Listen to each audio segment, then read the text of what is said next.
कुरिन्थिया के उस वचन को पढ़ेंगे। पौलुस ने कहा, तुम कौन सी बात में दूसरी कलीसियाओं से कम थे, केवल इस वे कि मैंने तुम पर भार नहीं डाला, मेरा ये अन्याय है, क्षमा करो। अगर आप पौलुस, कितने लोग यूरोप गए हैं? आप गए हैं कोई यूरोप? हाथ खड़ा करो तो, जो यूरोप होके आए कभी। 5, 7, 10, 20। ओके, अगर आप यूरोप में जाके देखेंगे, हर 5 मिनट के बाद आपको चर्च दिखाई देगी।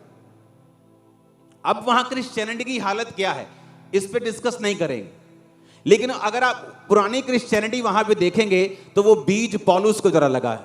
वहां बड़े बड़े राजा लोग क्रिश्चियन थे वहां के, बाद में वो नाम के क्रिश्चियन रह गए, लड़ाई करने लगे, दूसरे देशों के पे कब्जा करने लगे, परमेश्वर के वचन से दूर हो गए, ये बात अलग है। लेकिन वहां अगर आप बीज देखेंगे तो पौलुस को जरा लगा गया। और अगर आप पौलुस को देखेंगे, उसने कहा, मैंने कलीसियाओं को लूटा नहीं है कि मैं तुम्हारे लिए सेवा करता हूं तो मेरा भार तुम लोग उठाओ। उसने कहा इसलिए नहीं कि मुझे अधिकार नहीं, कहता इसलिए कि मैं ज्यादा लोगों को अपने पास खींच लाऊं। नेहम्याह कहता इसलिए नहीं कि मेरे को अधिकार नहीं है खाने का, कहता मैं इसलिए नहीं खा रहा हूं क्योंकि प्रजा के ऊपर काम का बोझ क्या है, भारी है। पौलुस कहता ये नहीं मेरे को अधिकार नहीं, कहता मैं खा सकता हूं लेकिन मैं ज्यादा लोगों को बचा सकूं। जब मैं सेवकाई में आया 2004 में 5 में, तो कलीसिया में जहां मैं जाता था, उनका एक सिस्टम बना हुआ था कि जब आप कलीसिया में 2004 में आप जाएंगे तो जाते वक्त कलीसिया आपको 50 रुपए चंदा देगी। तो ये बात बड़ी प्रचलित थी कि पास्टर चंदा लेने के लिए घरों में जाते हैं, हर घर में विजिट करना है जस्ट चंदे के लिए। सब पास्टर ऐसे नहीं। मैं लोगों को यह भी बताता हूं कि अगर आज पंजाब में मेगा चर्चेस खुली हैं तो उन्हीं कई ईमानदार पास्टर्स की सालों की मेहनत के बाद खुली हैं। उनमें इनका हक है कि उनकी वजह से ऐसा है, उन्होंने ग्राउंड तैयार करके दी है। लेकिन दूसरी तरफ शारीरिक पास्टर भी थे, ऐसे पास्टर भी थे जिनसे डरते कि घर जाके फ्रिज खोले थे, भैन जी की बनाया आज, सीरियसली। और मैं सुनता था और मुझे मालूम होता था कि ये क्या चल रहा है। और तब मैंने रूल बनाया कि अगर मैं आपके घर में आया और मैं विजिट करूंगा, प्रेयर करूंगा, केयर सेल करूंगा, पर मैं चंदा नहीं लूंगा। अगर आपको चंदा मुझे देना है, आपको चर्च आकर देना पड़ेगा।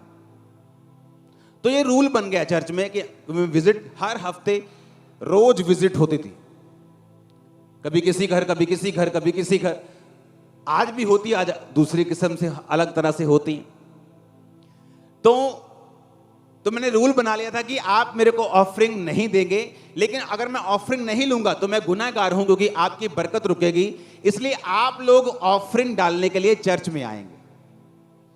तो उनको समझ आया कि अच्छा, पास्टर्स ऐसे भी होते हैं जो ऑफरिंग के लिए घरों में नहीं आते, सिर्फ वचन देने के लिए आते हैं। तो लोगों को समझ आना शुरू हुआ उनको, हाँ, कि ऐसा होता है कि आपको ऑफरिंग देने की जरूरत नहीं है। अगर पास्टर घर में आए, आप चर्च जाके ऑफरिंग डालें, ऐसा भी पॉसिबल है।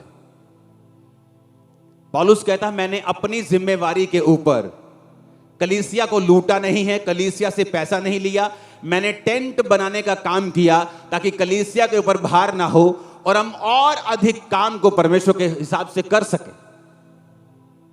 इसलिए जहां एक चर्च लोगों के लिए सिरदर्दी बनी हुई है, हम 100 चर्चेस क्रॉस कर चुके हैं। हालेलुया। नेहम्याह कहता मैंने अधिपति के हक का भोजन नहीं किया, कहता मैं कर सकता था, मेरे पास अधिकार भी था, प्रभु की ओर से अधिकार भी था। कहता लेकिन और अच्छा है कि मैं अपने अधिकार काम में ना लाऊं ताकि और लोगों को बचा सकूं। आप मेरे घर का खर्चा उठाएंगे 4 लाख 5 लाख, क्यों ना मैं वो 4 और 5 लाख उठाऊं और उसे भी प्रभु के काम में लगा दूं। 25 लाख 20 लाख मेरा पम्फलेट छप जाएगा, 4 लाख, उसमें कितनी रूहें बच जाएंगी, कितने लोग बचाए जाएंगे, कितने लोग। आप में से बहुत से लोग हैं जो पोस्टर पम्फलेट देके चर्च में आए। 4 लाख से मैं 2 टीवी के प्रोग्राम दे सकता हूं, उसको हजारों लाखों लोग देखेंगे, बचाए जाएंगे।